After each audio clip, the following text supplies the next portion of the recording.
This guy has been inspected and approved by Luminous. Hey guys, this is SunsFan and welcome to the official Dota Cinema guide to Broodmother. If you aren't familiar with this hero, you may want to watch the introduction we did for her at the corresponding link. Broodmother is an agility hero who has potential to carry but is most relied on to push. The reason she's so effective at doing this is she's able to stay in lane for so long because of her innate ability to survive. Skill build. Skilling Brood can be somewhat dependent on who you're going up against. Getting web at 1 is a must though in order to have some lane presence in the very beginning stages. Spiderlings is the second skill to upgrade that will become your bread and butter for not only harassing enemies, but also creating an army of spiderlings to push with. Professional players usually skip their ultimate until level 9, just because it can be so tough to get a kill against heroes she typically goes up against, especially since you won't be getting your passive, Incapacitating Bite, until a bit later. Your only excuse for getting your ultimate so early is if you're having a lot of trouble staying alive. Usually your webs provide more than enough regeneration, but anomalies like this do occur. But going back to the regular build, by level 8 max both your web and spiderlings. Then you can start leveling normally.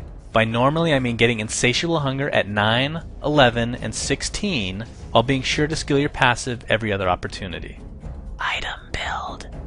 Starting items for Broodmother can vary, but get your typical regeneration in combination with some branches. Getting the recipe for Soul Ring is also somewhat common since every other component will be at the side shop, which you'll most likely be camping by for the majority of the laning stages. And although more of a pub build, if you plan to get a Vlad somewhere down the road, go ahead and get your Ring of Protection now.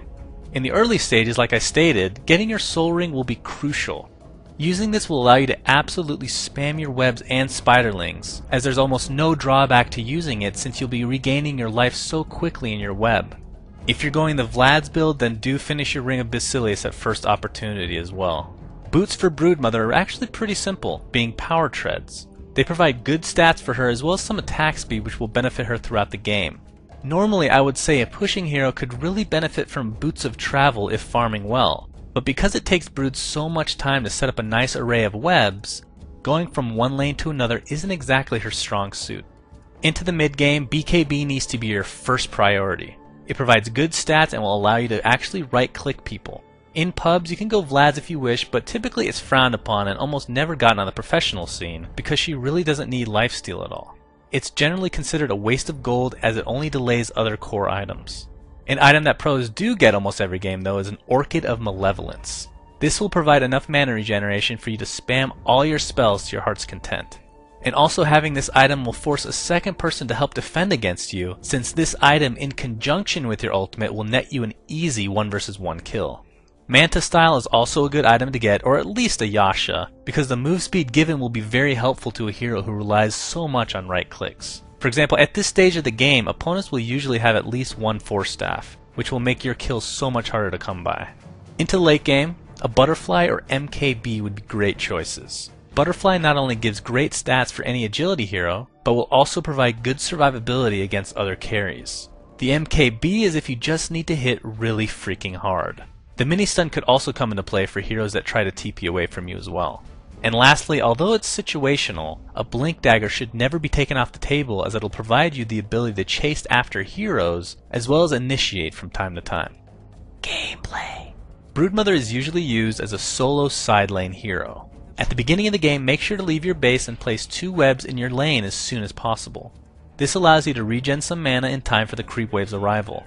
In the lane itself, just remember how much regeneration you're getting from your webs, and don't be afraid to harass if needed. At the same token, you can run out of mana extremely fast, so you may need to be passive until you have your Soul Ring purchased. Once you're comfortable spamming a bit, start last hitting creeps with your spiderlings in order to push the lane. If you're going up against a hero that can destroy your spiderlings early, don't just let them farm the spiders. Instead, just move them to the jungle and have them farm for you. In other words, if you can't push, just farm 2 lanes at once. No big deal. On the other hand though, if the opposing lane lacks any kind of AoE, then just push away. And don't be afraid to use the actual nuke of spiderlings against opposing heroes, because it actually does deal a nice chunk of damage. If you create a few spiderlings here and there, try microing them a bit to harass the enemy in spurts. Just attack the enemy with your fellow spiders in order to push them off the lane so you can farm in peace.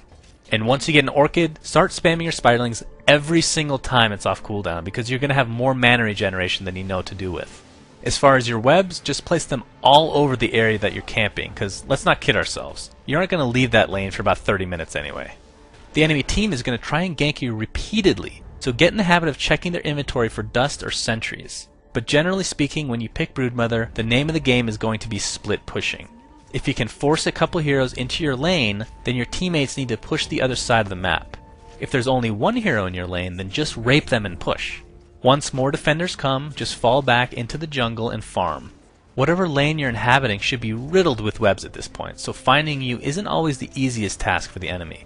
Speaking of the webs, just remember that they do give some vision, so try using that to your advantage.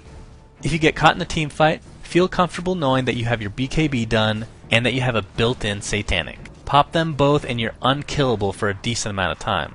Plus, you should be dealing a ridiculous amount of damage as well. Casting web over the actual scene of the fight is also a great idea for the extra regen and move speed, and not to mention it also gives you the ability to dodge some attacks or spells when going invisible. Counters.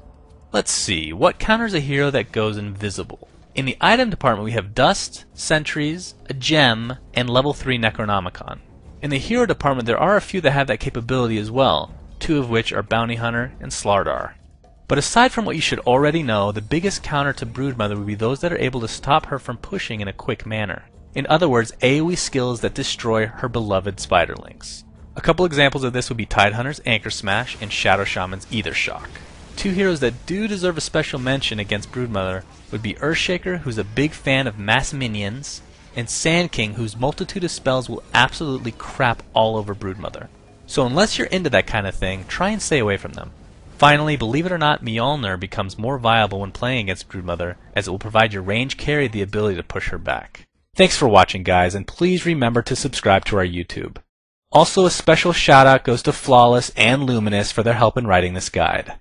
You can check them out at their respective YouTube channels, which are linked in the video description. And finally, be sure to check out our new website at dotacinema.com, where you can find a ton of Dota 2 videos along with our live streaming page, which includes me playing with you guys on a nightly basis. My name is Sunsfan, and until next time.